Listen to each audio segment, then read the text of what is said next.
today we're going to have a look at a drama, horror, supernatural, mystery, chiller, whatever you want to call it. And it's entitled Last Night in Soho. Yeah, an 18 certificate. This is at the UK, certainly started at the UK cinema on the 29th of October 2021. So I'm recording this on Halloween. I'm recording this on the 31st of October 2021. So not a bad film to have off for Halloween, to be honest with you. A little bit different to what you'd normally expect.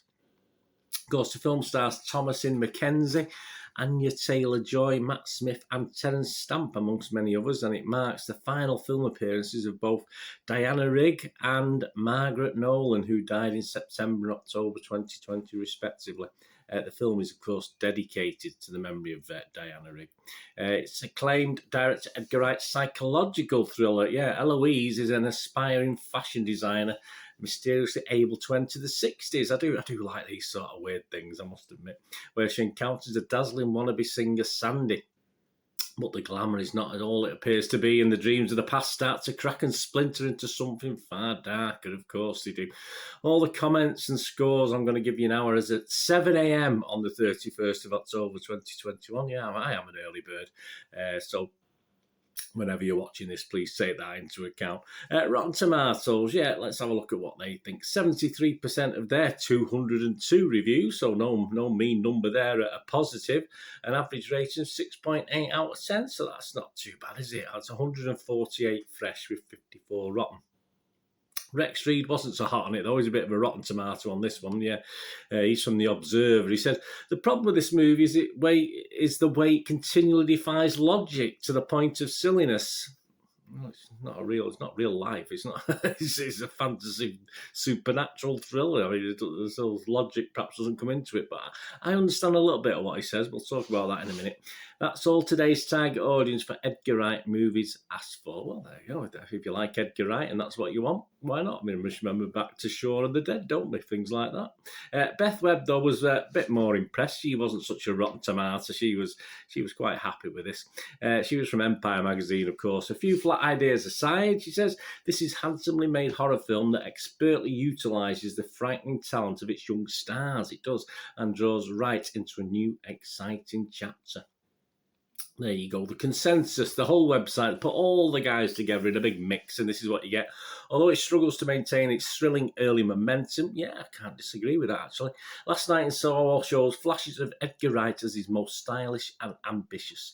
Rotten Tomatoes audience, Joe Public, you sort of me, 4.4 out of 5, 8.8 out of 10. Well, that's pretty good, isn't it? So they like it far more than the critics. 92% of the public on Rotten Tomatoes were positive about this film, so that's not bad, is it? Metacritic, the other site we'll look at, scoring a similar score, actually, 67 out of 100. That's based on 47 critics, with 32 positive, 13 mixed, and a couple of negative. So, again, not too bad at all. And it scores anywhere between 50 out of 100 and 91 out of 100. Yeah, one of the lowest marks was Variety's Guy Lodge. He only scored it 50 and said, Wright's particular affections for B-movies, British invasion pop and fast-fading pockets of urban London may be written all over the film, but they aren't compelling written into it, ultimately swamping the thin supernatural sleuth story at its heart. Yeah, so not overly impressed. Again, I can see elements of that within this. As I say, yeah, it doesn't quite all work. I can see what he's saying there, but he's forgetting the bits that are good in this as well. The film stage's David Katz gave it 83 out of 100. He was more impressed and said, as always, Wright is a tad too slick. Yeah, there's a tidiness that doesn't quite capture the flintiness of the on-the-record inspirations, repulsions, and Don't Look Now. But for the majority of Last Night in Soho, he provides a beautiful, thrilling surprise. Internet Movie Database, so this is you and me. This is Joe Public, the guys who've been to the theatre and watched this. In theory, there's no guarantees, but we've had 6,184 reviews of that. It's scoring, again, a very, very good and a bit higher than the critics, 7.6 out of 10. So the audience seem to like this generally. Looking at those scores, how they're broken down, I mean, 1,043 of those gave it a 10 out of 10, which I'm going to ignore totally, as you know me. I don't believe that for 1 minute. 154 gave it 1 out of 10. So I'll ignore those scores. You can't, nothing can be 1 or 10 out of 10. I mean, just unrate it or give it 8 or 9 out of 10. It's ridiculous. So you know me and my thoughts on that anyway.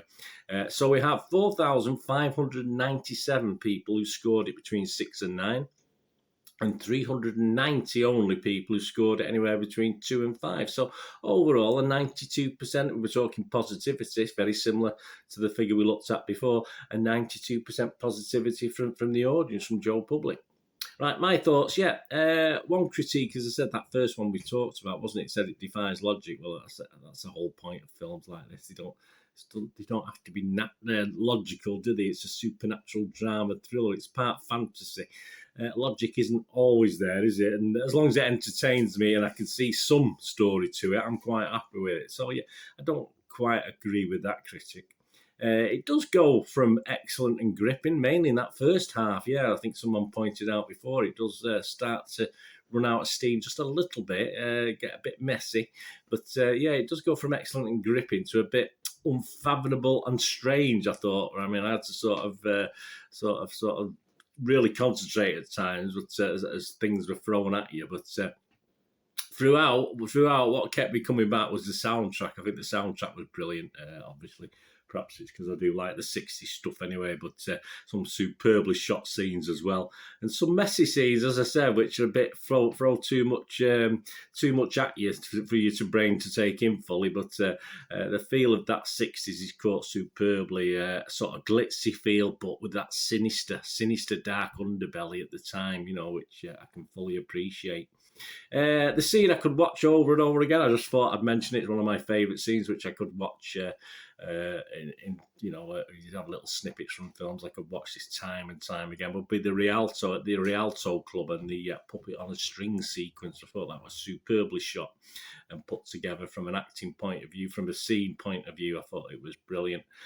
From a musical point of view, of course, it does help as well that my first ever record I bought as a kid, as a probably 9 years old at the time, saved up my pennies from a local paper shop in the back, was Puppet on a String by Sandy Shaw. So that helps. That sort of helps with that. But it was superb anyway. But as I say, it will be a sequence I will watch again and again over time, to be honest with you. I just thought it was brilliant.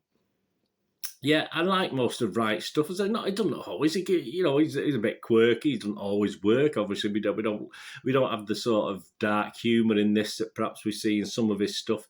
But this movie's okay. I say okay. Okay, I think it's very good. It doesn't always work. It doesn't always convince me. Certainly in that second part of the film, but it's never boring. So there's always something going on, whether it's music or scenes or stuff being thrown at you on the screen. Acting-wise, of course, the two female leads are superb in the case of Anya Taylor-Joy. I thought she was brilliant in this, and excellent from the part of young Thomasin McKenzie as well. Didn't always work, but most of the time she sort of pulled it off. As I say, it was didn't always quite come off. And, of course, competently aided by a big... obviously a lot of different actors, and a special mention, of course, for the late great, wonderful Diana Rigg. And Matt Smith, who played a part of a horrible Cockney rat, wide boy sort of rat, sort of very, very well in this. He sort of played a good part. He sort of suited it just down to the ground. Underneath it all, it is a very simple story, but the packaging delivers generally a very, very good film, in my opinion. As I say, there's nothing clever about the story, and then once you've watched it, you say, oh, but it's just the way it's put together. And I deliberately read it as little as possible. I knew about the time going back to the 60s elements, but I deliberately didn't read certain articles. Didn't want to know too much about this. I just wanted to enjoy it for what it was, and I think I enjoyed the film more for doing that. So the less I knew about it, I think the more I quite enjoyed it. Yes, as I said, some of it got a bit messy. It did get a bit messy, but overall, I was thoroughly entertained, and that's all I can ask from a film. So obviously, it's one of the better films so far. What we in? I'll say this year then, but let's say post-COVID, when we've been able to go back to the cinema, it's one of the best films that's been on the cinema anyway. Put it that way. So it's going to get a good, healthy 7 out of 10 from me, which is in line, perhaps between the two, between the critics and the users, somewhere in between. But I think 7 out of 10 from me is good for this. As I say, it wasn't perfect by any means, and there's a lot of it I thought was, didn't quite work, but 70% of it certainly did, and that's there we go. We get a 7 out of 10. Anyway, if you get to watch this and whatever, just let me know what you think.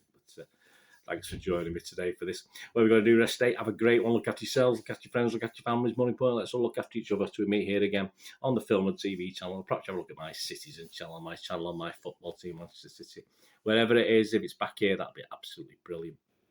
I only ask one thing. Please stay safe, everyone. Thanks for watching. Bye for now.